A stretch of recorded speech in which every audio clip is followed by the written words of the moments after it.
Assalamualaikum dan salam sejahtera. Saya Nizamiah Asikin Muhammad Zukni dalam Dunia 11 pagi. Gempa bumi kuat berukuran 6.1 pada skala Richter menggegarkan bandar Tokyo. Menurut agensi meteorologi Jepun, gempa berlaku di wilayah Chiba pada pukul 10.41 malam waktu tempatan itu, berada pada kedalaman 80 km. 32 orang dilaporkan cedera.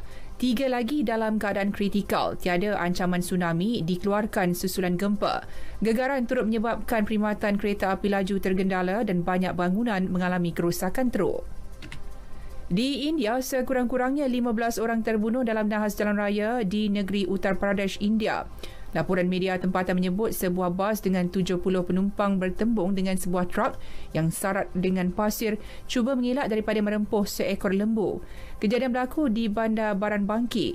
Lebih 12 penumpang cedera dirawat di hospital di Lucknow. Menurut data rasmi terkini, purata 328 orang maut di jalan raya India setiap hari. Pertubuhan Kesihatan Sedunia WHO akan memulakan semula proses persetujuan penggunaan vaksin COVID-19 Sputnik V buatan Rusia. Menurut Ketua Penolong Pengarah WHO untuk akses ubat-ubatan, vaksin dan farmasi, Maria Angela Simao, proses itu ditangguhkan sebelum ini kerana kurangnya beberapa dokumen berkaitan prosedur undang-undang. Sputnik V yang dihasilkan Institut Penyelidikan Gamalei Moskow memohon kelulusan WHO untuk kegunaan kecemasan vaksin berkenaan yang kini sudah digunakan di 45 negara.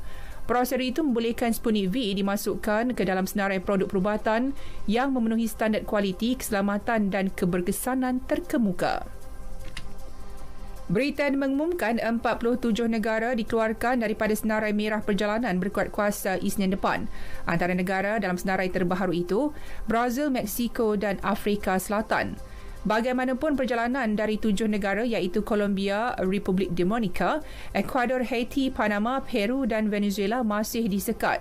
Susulan pengumuman itu, individu dari senarai negara yang dibenarkan tidak perlu lagi menjalani kuarantin di hotel. Setiausaha Pengangkutan Grant Sharp berkata keputusan itu diambil berikutan kejayaan vaksinasi di seluruh dunia.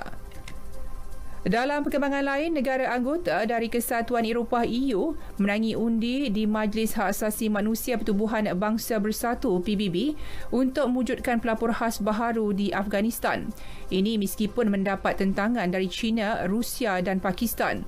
Pelapor khas tersebut bertanggungjawab untuk memantau situasi hak asasi Afghanistan setelah diambil alih Taliban dengan mengemukakan cadangan penambahbaikan. Duta EU untuk PBB di Geneva, Lotte Knudsen menjelaskan langkah berkenaan penting untuk memastikan pemantauan berterusan melalui pakar yang berdedikasi dan bebas.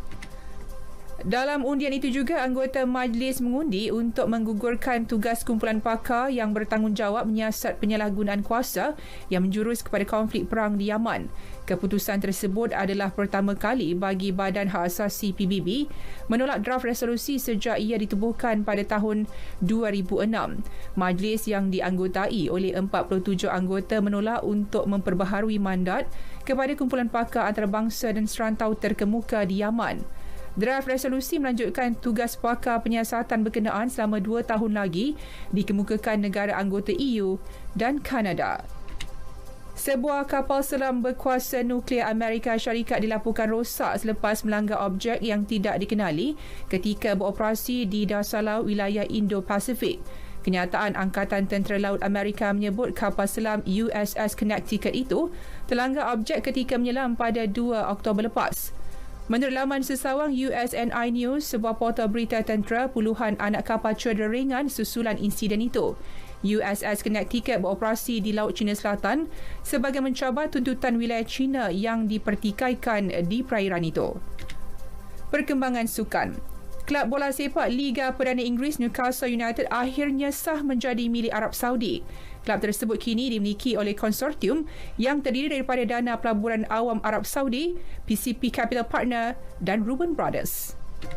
Sekian berita yang disunting oleh Nur Syarida Shahabuddin dari Pusat Berita RTM. Assalamualaikum dan salam sejahtera.